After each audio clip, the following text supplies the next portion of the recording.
Hi there, and welcome. Today we're going to explore your much highly anticipated, longed for Act Two, and that is your retirement. Some people even call it a permanent vacation. But is a permanent vacation enough? Hi, I'm Sally, and I'm the creator of Act Two Joy, and this is my joy-filled journey of an empty nester, and I'm glad you're joining me on it. Okay, so back to my question. Is a permanent vacation enough? Yeah, it's great to dream about spending time with your grandkids, not ever having to set your alarm clock. You can do what you want, when you want. You can travel when you want, within your means, go where you want, do whatever. And there's a lot of freedom and lack of stress in that. But is it enough to sustain you? Is it enough to keep you moving, getting up out of bed every morning when honestly your body may be telling you otherwise, especially if you're thinking you might actually live for another 20 to 30 years? Is it enough? So with that in mind, we're going to explore some people who do live that long and what their secret is to staying joyful and motivated and engaged in life. And those people are the people living in the blue zones. Now, the blue zones are areas around the world that have been identified as places where the oldest people on earth live, not only live, but they are thriving. So what is it about these communities and these groups of people? What makes them different from the rest of the world? There are a few factors that seem rather obvious. One being, they don't eat processed foods. They eat whole foods, and they don't eat too much of those foods, and they exercise. They moderately exercise. They don't overdo it, but they do keep moving. They are well connected in their communities and are very close to their families. But there's something else. There is another factor that you may not have considered, and that is these people, despite their ages, continue to work. They continue to contribute, to be valued members of their communities, whether it be through a job, a vocation, or just to be of service to others. They all have self-worth and value within the ecosystems where they live. There's one community in particular, Okinawa, Japan, where they actually have a word for this, and that is their reason for being, which is their purpose. And basically, Ikigai takes a look at what they're good at, what they love to do, and what is of value, what they can bring to others. And they mash that all up to create Ikigai, which is their purpose, their reason for being.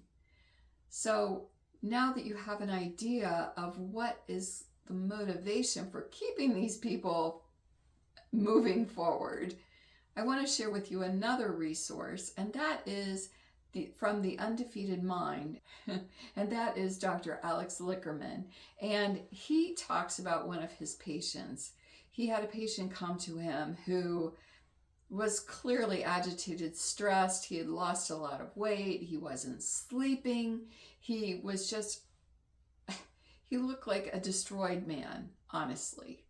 So what was going on with him? Well, he had lost his job. Now, it wasn't like he needed the money. He was of a certain age and he was financially well off enough that he could just walk away from a job.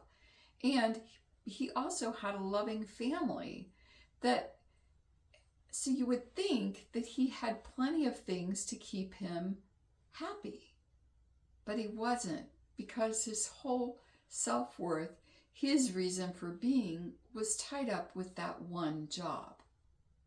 So Dr. Lickerman told him that he needed to come up with a mission statement, something that would be his why.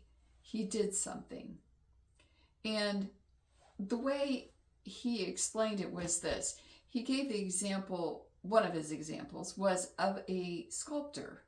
So a sculptor's mission would be to bring beauty to the world. That would be a sculptor's mission. But then how he does that, through his activities, through his career, the how he does that is through sculpting. Now, in looking at my own life, I've decided that my mission is that I want to bring more joy to people's lives, help them experience more joy in their lives. So that's my why.